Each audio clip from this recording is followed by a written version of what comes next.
So hello guys, आज का हमारा टॉपिक है इन्फेंट मोर्टेलिटी रेट। पिछली वीडियो में हमने देखा मैटरनल मोर्टेलिटी रेट। अब हम देखेंगे इन्फेंट मोर्टेलिटी रेट।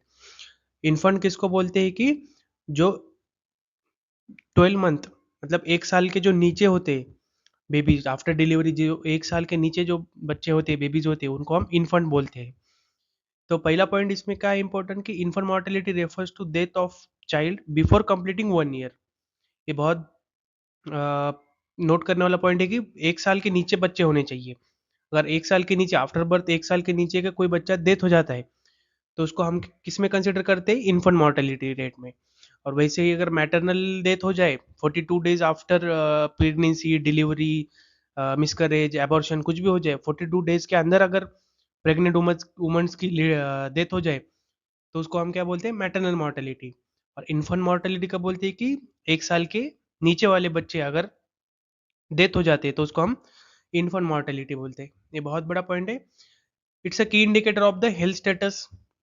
तो अगर ये इसे की इंडिकेटर, इंडिकेटर माने एक दिखाता है हमको कि इंडिकेटर माने जैसे मीटर में इंडिकेटर होता है, एक छोटा सा एक लाइट जलता रहता है क्योंकि पता चलता है कि हाँ मीटर चालू है सही तरीके से, वो एक इंडिकेटर है, सही तरीके से चल रहा है या नहीं चल रहा है।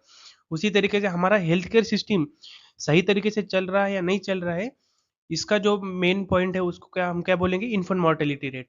अगर किसी भी कंट्री का हेल्थ सिस्टम कैसा है देखने के लिए हमको क्या देखना होगा? वहाँ का maternal mortality, infant mortality, child mortality rate. ये रेट हम जब देखेंगे तब हमको उस कंट्री का डेवलपमेंट, उसका हेल्थ स्टेटस, उसका सोशो इकोनॉमिकल स्टेटस, उनकी जो सर्विसेज है हेल्थ केयर की, वो समझ में आती है। तो ये बहुत बड़ा पॉइंट है इन्फेंट मोर्टेलिटी रेट। अब इसके क्या क्या कॉजेस है? कॉजेस माने क्या है, उसके संभावना है किस वजह से बेबीज की डेथ होती है। तो सबसे बड़ा पॉइंट है कि pre maturity and low birth weight.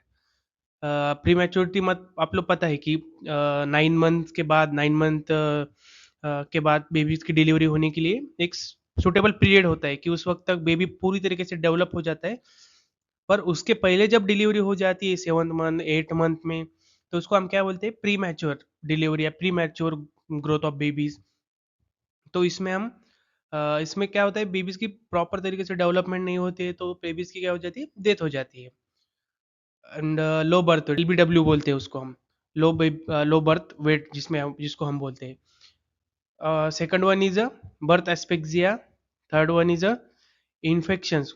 कौन सा इन्फेक्शन? Pneumonia, sepsis, diarrhoea.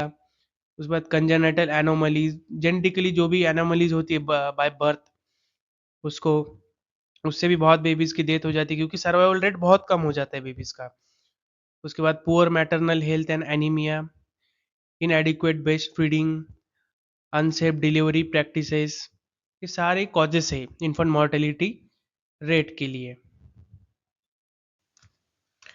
तो ये सारे कुछ पॉइंट है जो कॉजेस है, जैसे कि pre mature and low birth weight, birth asphyxia. Birth asphyxia मतलब कि बेबीज को प्रॉपर तरीके से ब्रीदिंग नहीं कर पाता है बेबी प्रॉपर तरीके से, उसको हम बर्थ एस्पेक्सिया बोलते हैं। ये ड्यूरिंग डिलीवरी भी होता है, आफ्टर डिलीवरी भी हो सकता है, कुछ भी हो सकता है। बर्थ एस्पेक्सिया मतलब ब्रीदिंग डिफिकल्टीज होता है बेबीज में।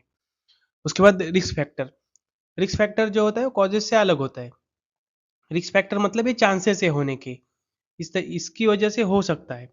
तो ये होता है रिस्क फैक्टर का मतलब। उसके बाद देखिए कि पहला जो रिस्क फैक्टर है, poor maternal nutrition. Second one is a low socio economic status, lack of antenatal care, home deliveries, poor hygiene and sanitations, teenage pregnancy. ये रिस्क फैक्टर जो है मैटरनल मॉर्टेलिटी के लिए भी सेम है, क्योंकि अगर मदर की भी डेथ हो जाती है इसी सेम चीज़ों की वजह से, और जो फीटस है, जो बेबीज है, उसकी भी डेथ हो जाती है। तो ये रिस्क फैक्टर कॉमन है। उसके बाद देखिए कि प्रिवेंशन, किस तरीके से हम प्रिवेंशन कर सकते हैं। Quality antenatal care and maternal nutritions. Quality antenatal care मतलब जो आशा वर्कर्स होती है इंडिया में, बहुत सी पूरे सिटीज़ में, पूरे अर्बन एरिया, रूरल एरिया में आशा वर्कर्स होती है, आंगनवाड़ी वर्कर्स होती है, जिसको एक काम होता है कि एंटीनेटल केयर के बारे में बताए। आशा वर्कर्स घर घर जाके वो अपनी रजिस्टर में नोंद करती है, लिख लेती है कि कितने कितने प्रेग्नेंट लेडीज है, कितना मंथ हो चुका है, उसके लिए एम्बुलेंस भी एडजस्टमेंट काम करने का भी आशा वर्कर का काम होता है कि अगर कोई डिलीवरी होने वाली होगा तो उस लेडीज़ को लेके जाके PHC, sub centre, district hospital, जो भी नज़दीक वाला हॉस्पिटल हो गवर्नमेंट का, वहाँ तक पहुँचाने का एम्बुलेंस करके, गाड़ी करके, कुछ भी करके आशा वर्कर का काम होता है। एंटीनेटल केयर में आंगनवाड़ीज़ वर्कर्स का भी बहुत मेन रोल होता है कि वेट करना, उसके बाद जो फूड होता है या फिर जो मील्स होता है, न्यूट्रिशनल मील होता है, वो भी सप्लाई होता है। कुछ-कुछ आंगनवाड़ी में सप्लाई होता है, कुछ-कुछ आंगनवाड़ी में रॉ सप्लाई होता है, रॉ मटेरियल्स जो सप्लाई होता है।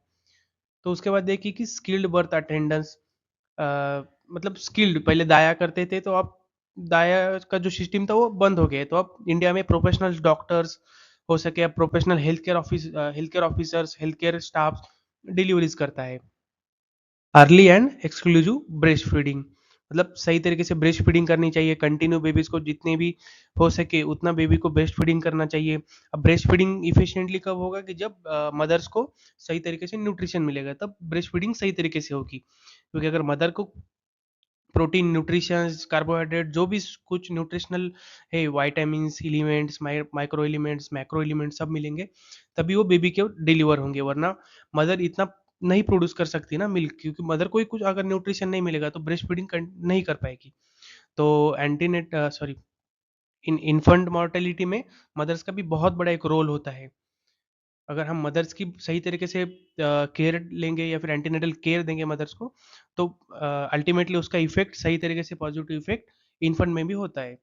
उसके बाद immunization, infection prevention, adequate newborn care, promote treatment of childhood illness. तो इम्यूनाइजेशन सारे PHC, sub centres, district hospital, sub district hospital, sub centres, anganwadis में भी जो सिस्टर्स होती है वो आती है इम्यूनाइजेशन करने के लिए, और ये पूरी तरीके से बर्थ टू 5th ईयर तक जो भी होता है इम्यूनाइजेशन, सारे इम्यूनाइजेशन फ्री ऑफ कॉस्ट होते हैं। तो ये प्रिवेंशन के बहुत इंपॉर्टेंट टॉपिक होते हैं और पॉइंट्स होते हैं। अब देखिए कि उसका फॉर्मूला, फॉर्मूला क्या है इन्फेंट मोर्टेलिटी रेट का, कि इन्फेंट मोर्टेलिटी रेट ये मल्टीप्लाई बाय 1000 होता है, but maternal mortality multiply by 1 lakh होता है। तो ये थोड़ा सा डिफरेंस होता है, इसको आप ध्यान में रखिए कि नंबर ऑफ इन्फेंट डेथ, और ये बहुत इंपॉर्टेंट पॉइंट है कि 0 to 1 ईयर, मतलब 1 ईयर से कम होना चाहिए वो बेबी। अगर डेथ होता है तो उसको हम, 1 ईयर से कम बेबी डेथ होता है तो उसको हम क्या बोलेंगे, इन्फेंट। ठीक है। और उसका डिवाइडेड बाय क्या होता है, total live birth in same year, ये 1 साल का होता है। मैटरनल मॉर्टेलिटी रेट भी 1 साल में निकालता है, और जो भी इन्फेंट मॉर्टेलिटी रेट है वो 1 साल में होता है। तो जैसे कि एक्सप्रेस पर थाउजेंड्स लाइव बर्थ, हाँ ये था, मतलब थाउजेंड्स होता है, मल्टीप्लाई बाय 1000 होता है, और मैटरनल मॉर्टेलिटी में 1 लाख होता है।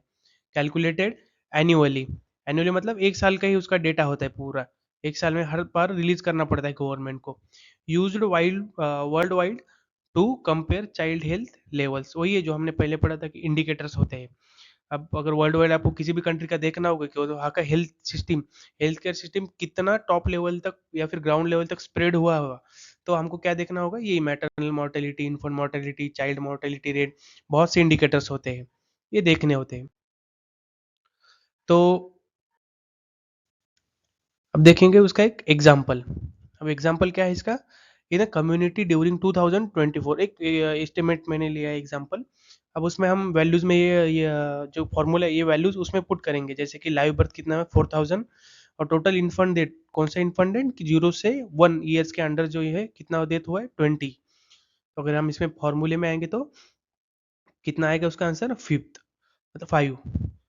तो हमारा इन्फेंट मोर्टेलिटी रेट कितना निकला है इस एग्जाम्पल से, 5/1000 लाइव बर्थ, अगर इतना एक रेशो आता है उसका। तो आई होप आपको समझा होगा। Thank you.